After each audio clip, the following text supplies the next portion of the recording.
Great Falls Fire Rescue Forcible Entry Training video with Nolan Taylor, Spencer Swingley versus a door prop, take one. All right, we're gonna go ahead and simulate gaining entry through a steel door with a steel frame on a commercial building, assuming there's fire on the opposite side. We're also going to pretend that this window isn't here. For our purposes, there is a way to knock that window out and gain entry through the window if needed, but we're going to pretend that's not there so we can demonstrate breaching the door otherwise. For our purposes as well, I'm going to put a strap through here, and that'll be what we use to control the door. Important to control the door. There may be victims on the other side of the door. Also want to make sure we interrupt the path of combustible materials through here, the airflow through there. And so you want to be able to control the flow path. So you're going to assume that that's like a door handle. Yep. So that's the simulation here. Yep. So the other thing is just to keep the crew safe.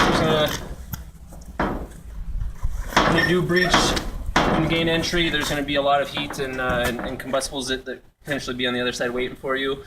So we have good access to control the door with this handle. That would just go on any normal door handle. So first things you do is obviously check the door handle, make sure you can't gain entry. Here you cannot. You're also going to feel for heats with the back of your hand. Make sure you know what you're going into. First step in breaching the door is you're going to shock the door in 4 spots just down the door. This will help identify any locking mechanisms that aren't initially clear, as well as if it's a poorly constructed door or a door that's not in good condition, we'll be able to breach it with a simple shocking. So your 4 shocks. Didn't notice anything with that, so we're going to go ahead and get a gap. So in order to get a gap, we get the ants end in here. We'll get our strike man. Using 2 commands, hit and stop. Those are the only 2 commands you should ever use in this process. So go hit, stop, gap. We've got a nice gap there. It'll give us something to use there with that gap. So, Nolan, what's the point of creating the gap? Gap is just for good purchase points. So we're going to come back to that gap, and once you've got that gap, you've got something to work with. Okay. Otherwise, it's just a flat structure. So we're going to go ahead and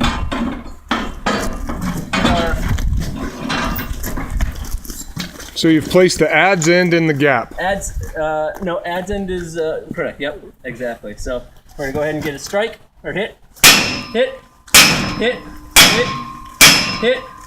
So we create a bigger gap here, but I'm having to hold pressure on that, otherwise you're going to lose that gap. So you can go ahead and have your striking man take up the gap. And he'll do that just with his axe. Once he's got that secured, you can pull your Halligan, and here's where we'll reverse it. Reversing it will help us, give us an advantage when we're trying to push the door open. The command there is release. Strike. Hit. Strike. Strike. Stop. Here's again, we're having to maintain good pressure on this to make sure you can direct that Halligan where you want to go. Okay, and why are you standing off to the side of the door? Again, standing off to the side of the door, just keep our crew safe. When we do push this door open, we've got good door control. There's going to be a lot of heat and things that come through this door. So, are you pushed? 2 guy push. Oh, we lost her. Go ahead and get back in there. Hit. Hit. Hit. Oh, we're going to have to go all the way through.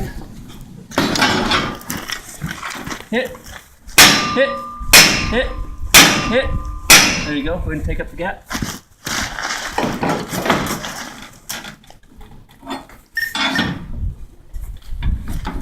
Okay, release. Hit. Hit. Hit. Hit. Hit. There you go. Count of 3, we'll push. 1, 2, 3. Okay, maintained good door control, close the flow path. All right, good job, guys. And I guess as we went through it the second time, we showed the importance of maintaining pressure on the Halligan, that outward pressure that keeps the adz end of the Halligan in the door jamb while we do our push so that we don't have to redo those steps. Well done.